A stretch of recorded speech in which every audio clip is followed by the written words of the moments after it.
How much time do you want for your progress?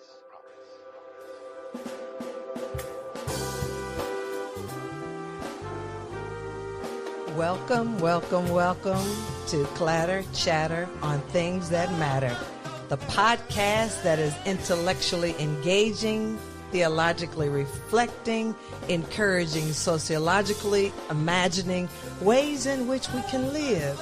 Thank you for spending this short amount of time with us. We promise you that you will not regret a moment of it.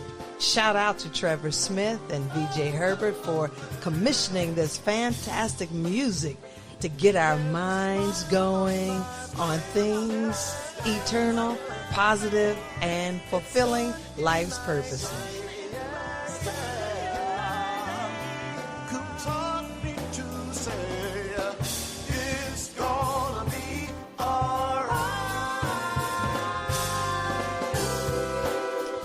Well, Dr. Hayes,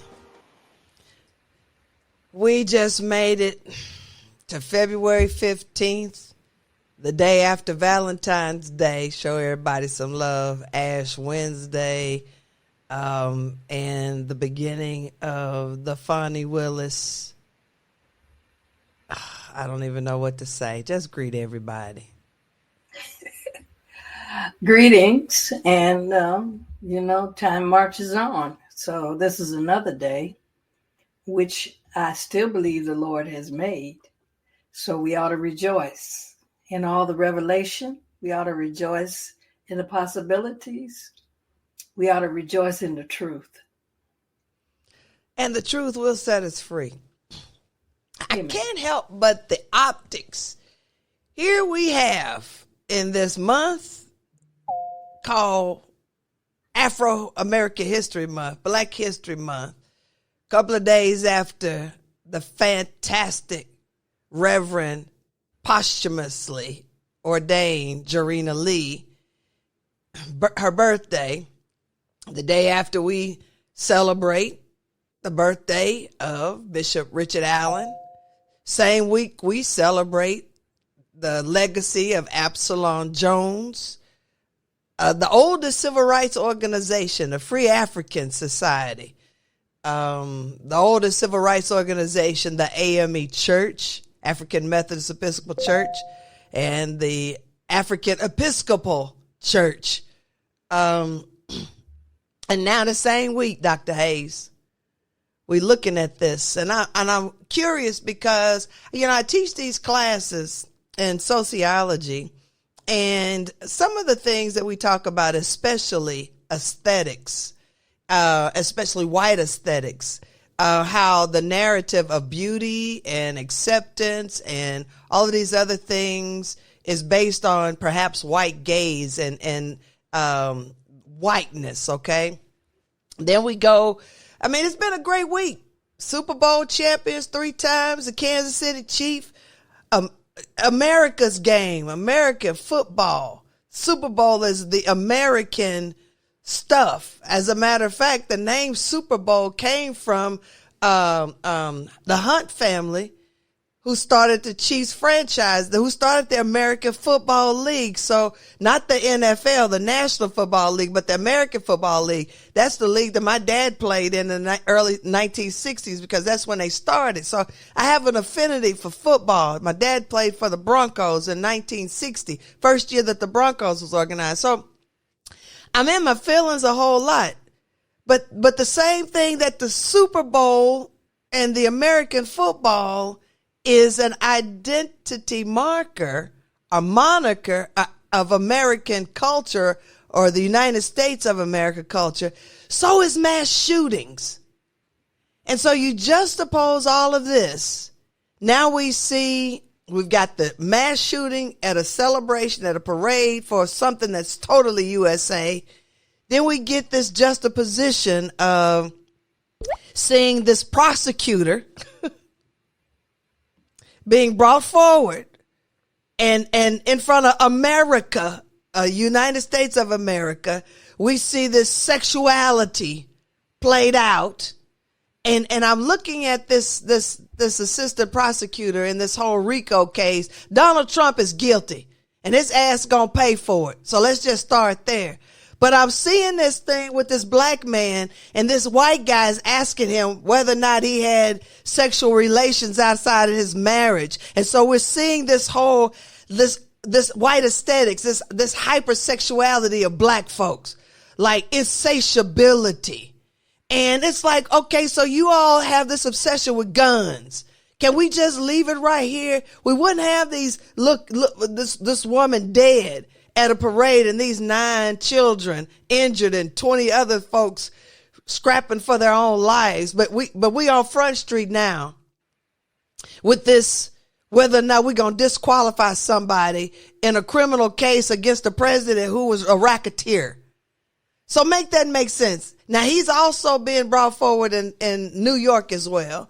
But I don't understand. And then let me just put this out here because I talked about this yesterday, and then you could just chime on in. And then I'm curious because I mentioned to the students, I said, anybody know why there's an obsession with Cupid? I mean, Cupid is a naked little white boy. That speaks volumes, right?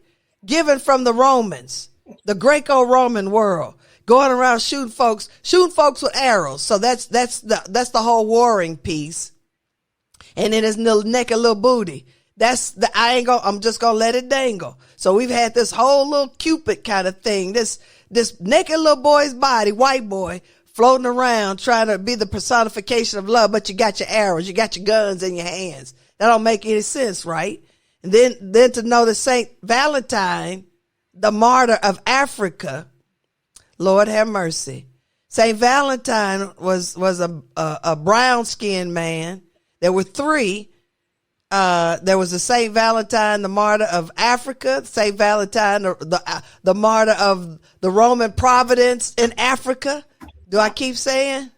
So all 3 of the Saint Valentines were black men. Oh boy, come rescue me, Dr. Hayes, before I go too far. You already went too far. You lost me. It's all in the same week. It's all in the same week. Yeah, well, there is the written and then there is the unwritten. And if you don't understand a dog whistle, you may not get it. But if you do, you know exactly what's going on. And that's the constant attempt to discredit anybody in black leadership. They did it to Martin Luther King. They did it to a number of spiritual leaders, so-called spiritual leaders. They did it to the man that was running for governor in Florida. They always go after these relationships that, again, as you said, are marked by sexuality, of course. But I think that if you would go after some of the other folk, like you go after black folk, you would find the same thing in probably a much greater magnitude. So it's, I think this has really very little to do with the jobs that people have been charged with. What they do in their personal and private life really should not be of any public concern. But that's where they go to blow the dog whistle. Because, as you say, this is the mythology that has surrounded people of African origin. And so you're going to see it. You see it time and time again. But my question is, do we have the capacity to look beyond the implications to the real intention? And I think the real intention is not to bring justice to those who have broken the law, The intention is to discredit those who would bring to justice those who have broken the law. And this is an approach that is repeated time and time again. It should be no surprise. But the very thing that they accuse others of is the thing they themselves are guilty of. See the whole picture. The whole picture says that most of what the former president is about is projection. And he always tries to put on others what belongs to him. So I'm not surprised at any of this. It's hurtful. It's disappointing. But it's not surprising. And so you're such a good person. And I just pray that your goodness continues to permeate this horrible world. And I'm not going to stand on that goodness, because I'd be all of the ancestors, my big, bodacious, bold black ass, and say, what is it? Ye without sin, cast the first stone. You ain't saying nothing to me that I don't already know. And so state the facts. The man interfered, manipulated, and did this. It ain't about me. So stop playing this game and go after the seed of Beelzebub and let that demonic spirit go where it needs to go, back to the pit of hell. And I am just so tired of black people in this country being so conciliatory to where it's deafening. It's killing us. And I don't know how we can't just be bold, because they're going to try to lynch us anyway. So just go on. Just go on, stand up with your full throat and chest and say, whatever you got, I'm good. I'm not walking in less than any integrity or ethical and moral compass than what is mine to be. You all are the ones who shuck and jive and create this stuff to where you don't know what the truth is. But I'm free, and I'm going to hold my head up, and by golly, I'm going to sit my black ass in the courthouse, whether or not I am the lead attorney on this case or not. You're going to have to see me. You're not going to let me. I ain't running. What you going to do? You know what I'm saying? I am so, I'm over. I'm done. I'm fed up with us not standing up to the power that is so, or the perception of power. Who gives a damn? I wish somebody on the court would just start cussing. And what they going to call them? Being in contempt of court? No, you just shut the shit down. Yeah, well, I did it. And what of it? I was filing for divorce. Who ain't done that stuff? I ain't crossed no boundaries. She ain't did no quid pro quo nothing. This for that. You know, quit it. It's silly, Dr. Hayes. Well, the biggest deal is this man has sat up here and told Russia to go and attack the NATO allies, and Russia got a nuclear rocket that's the went up to the space area. You know what I'm saying? That to me, what's that? Well, the trial that is proceeding is the trial of the sex worker who he paid off before his election. That's where the corruption in political life began. Before he was even elected, he paid off the porn star. So he's up for trial today, the same day he couldn't be in Georgia. I mean, if you don't understand that the man's got so many indictments against him that he can't even be at all of his trials. He paid off a porn star and married one, okay?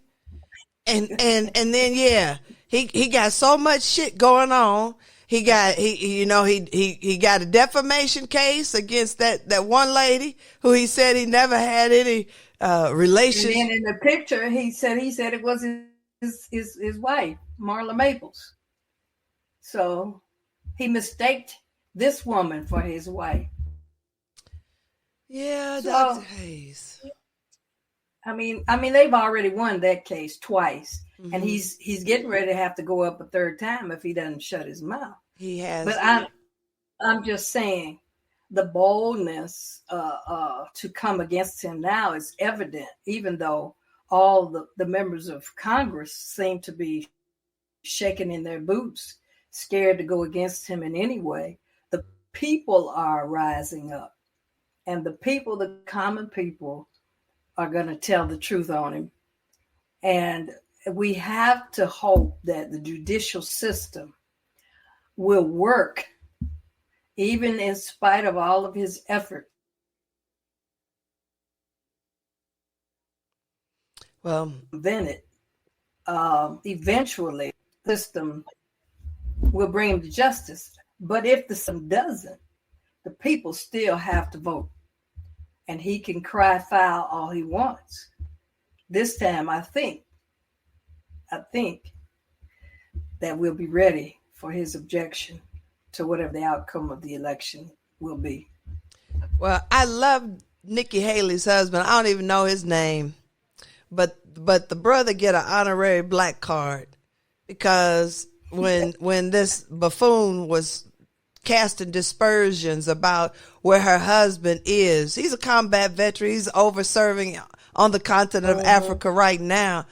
Acting like their relationship. This man, I'm telling you, Dr. Hayes, there's some lunacy here. This man who's trying to act like he is the upstanding citizens of relationality with his baby mamas and multiple marriages and all of that other kind of stuff, trying to act like where your wives at? They ain't with you, okay? But anyway, Nikki Haley's husband gonna sit up and say the difference between humans and animals is this: animals will never elect the dumbest to lead the pack.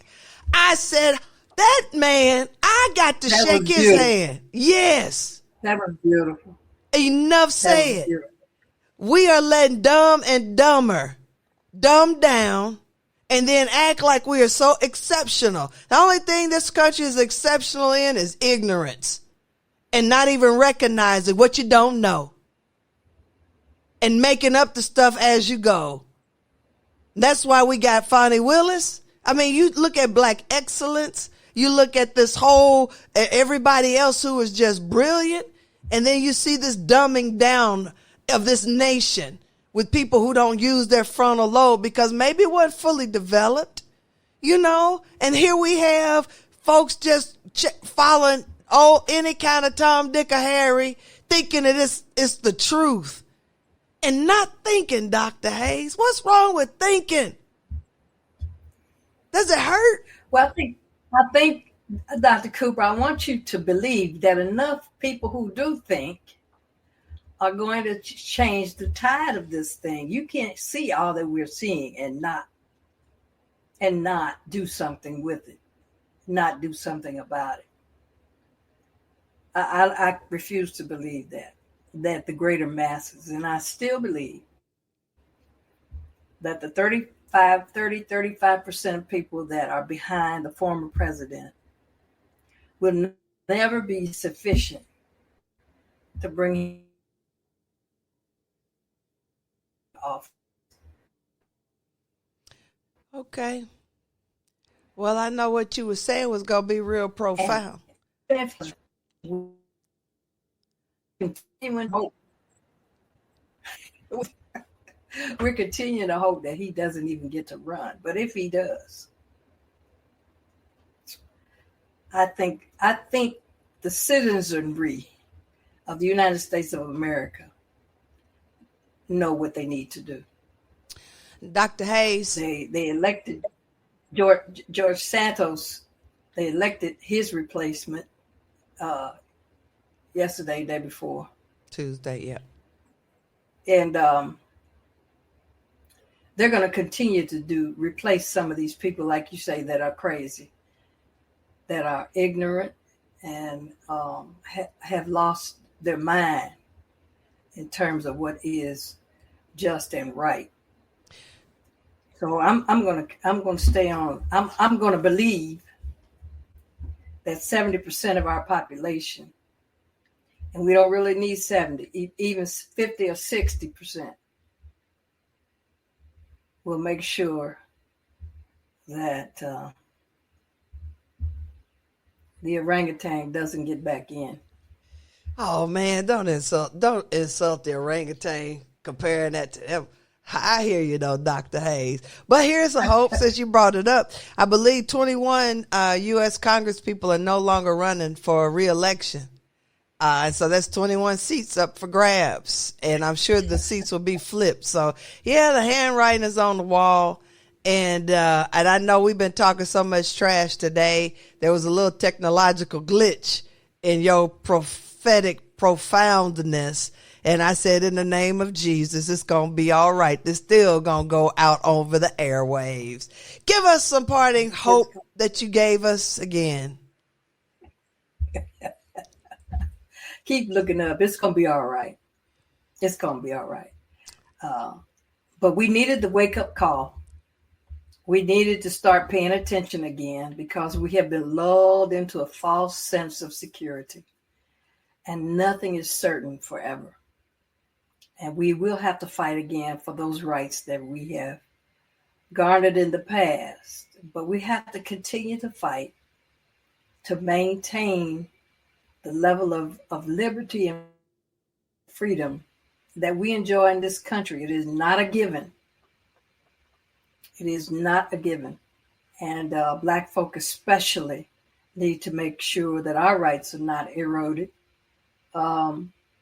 And to make sure that we are not unjustly treated for the excellence that we bring to every situation. And on that note, thank you, Dr. Hayes, for this moment of refreshing.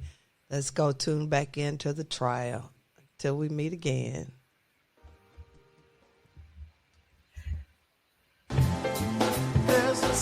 It has been a privilege, a pleasure, and an honor to have you join in with us today. Remember that everything will be all right until we meet again. Stay safe and well.